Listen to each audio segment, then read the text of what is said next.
The old garage sat at the corner of Willow Street, tucked between a bakery and a dusty bookstore. Its tin roof rattled whenever the wind blew, and the sign that read, "Gray's Auto Repairs," had faded with time, just like its owner's smile. Ethan Gray wasn't a man of many words. He was a single dad, a mechanic, and a quiet soul who believed engines were easier to understand than people. They broke for a reason. You could always find the cause, fix it, and make them run again. Hearts, however, were a different story, and his had stopped running the day his wife died. "Daddy, you missed a spot." Lily's small voice pulled him back from his thoughts. She was kneeling beside a bright red toy car, scrubbing it with an old rag, pretending to help him. Ethan chuckled softly. "You're doing a better job than me, sweetheart." Lily grinned proudly, a tooth missing in the front. "When I grow up, I'm gonna fix cars too. Just like you." He smiled faintly. "Let's hope you'll aim higher than your old man, huh?" The bell over the garage door chimed, cutting through the sound of Lily's giggles. Ethan looked up, and froze. A sleek, black sedan had rolled up to the entrance, the kind of luxury car that didn't belong anywhere near his small-town shop. The driver, a young man in a tailored suit, hurried out to open the passenger door. And then she appeared, a woman with striking dark hair, dressed elegantly in a cream blouse and fitted blazer, lowered herself gracefully into a wheelchair. Her posture was perfect, her expression unreadable, but her eyes, cool and intelligent, seemed to carry the weight of someone who'd seen too much. "Good morning," she said, her voice calm but tired. "Are you Ethan Gray?" "Yes, ma'am," he replied, wiping his hands on a rag. "What seems to be the problem?" "My car keeps stalling after I start it. I've taken it to 3 shops already, but no one can seem to fix it."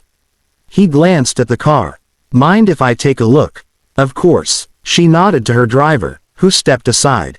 As Ethan opened the hood, Lily crept closer, curiosity lighting up her blue eyes. The woman noticed and smiled softly. "Is she your daughter?" "Yes, Lily. She's beautiful," the woman said. "Just like her name." "Thank you, ma'am." "Clara," she corrected gently. "Clara Hale." Ethan blinked. "Clara Hale, as in Hale Industries." She nodded, a faint smile tugging at her lips. Guilty. That name was everywhere.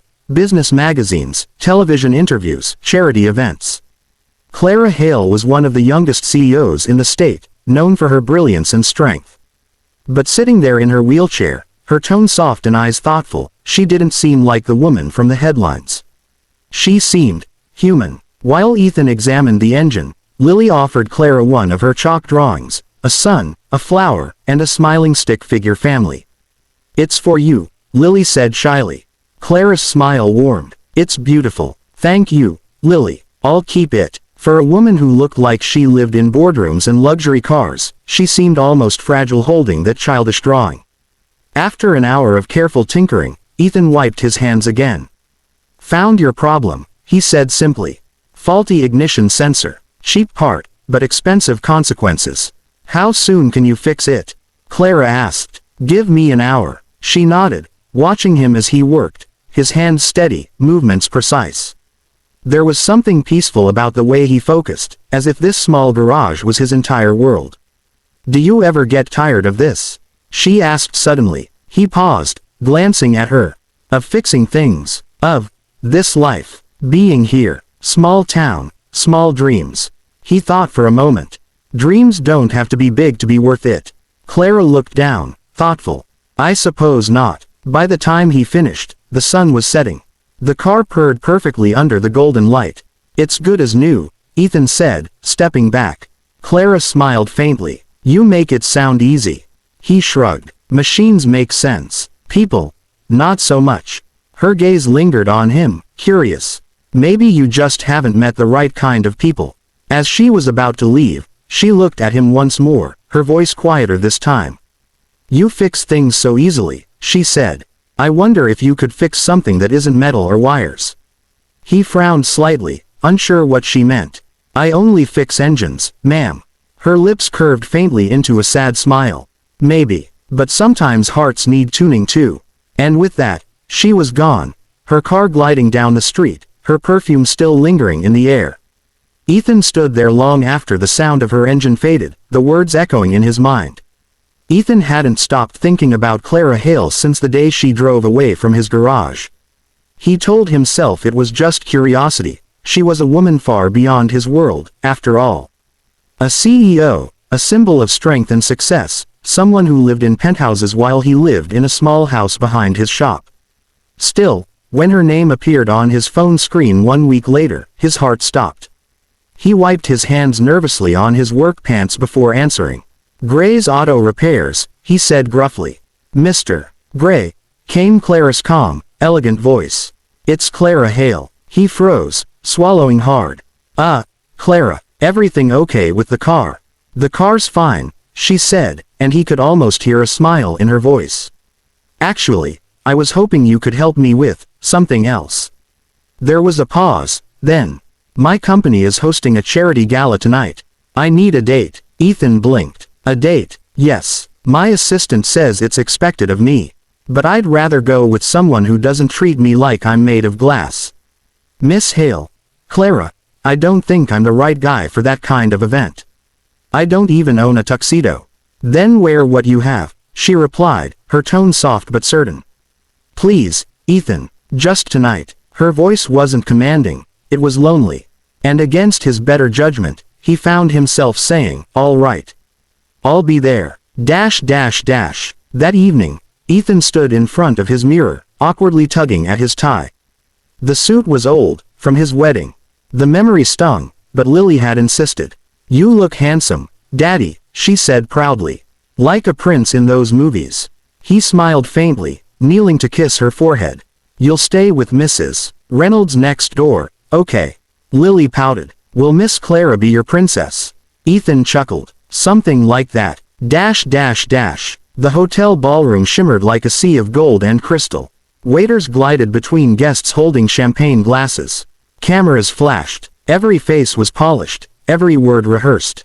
Ethan felt like an oil stain on a silk rug, until he saw her. Clara Hale rolled through the entrance, her silver gown sparkling under the chandeliers. Her hair was pinned neatly, and a soft blush touched her cheeks. She looked regal, but her eyes lit up when she saw him, as if the room had faded away. "You came," she said, a small smile tugging at her lips. "Would have been rude to say no to my best client," he said with a nervous laugh. Her smile widened. "You clean up better than I expected, Mr. Gray. And you look incredible," he said before he could stop himself. "Thank you," she replied softly. "Shall we?" He offered his arm, and she took it, not because she needed help, but because she wanted to. Together, they entered the ballroom. Whispers followed. "Is that her date? The mechanic? She must be joking." But Clara held her head high, her confidence slicing through the murmurs like glass.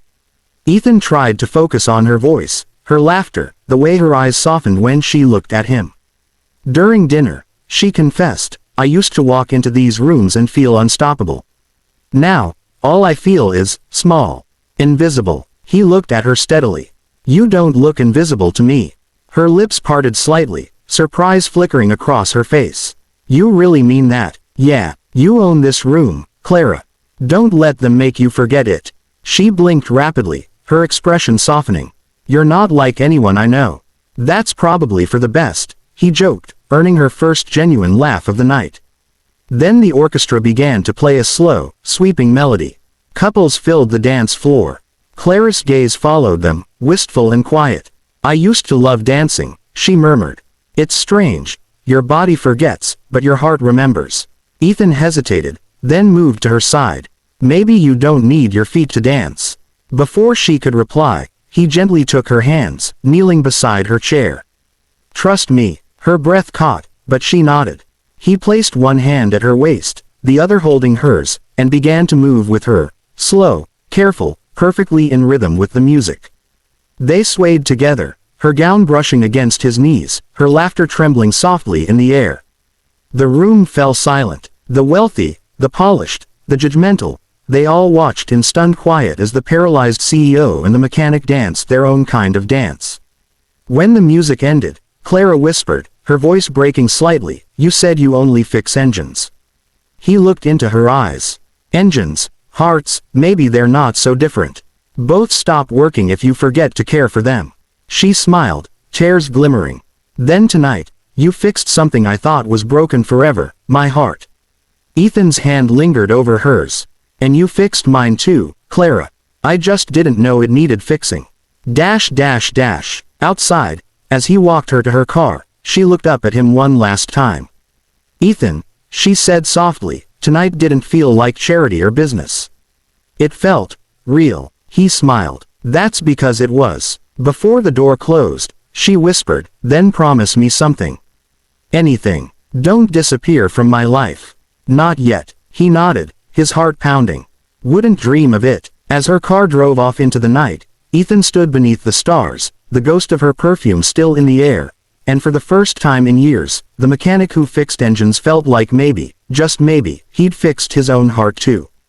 He'd spent years fixing broken machines, but he couldn't shake the strange feeling that this woman, this Clara Hale, had just placed something broken inside him, and left him wondering if maybe, just maybe, it could be repaired.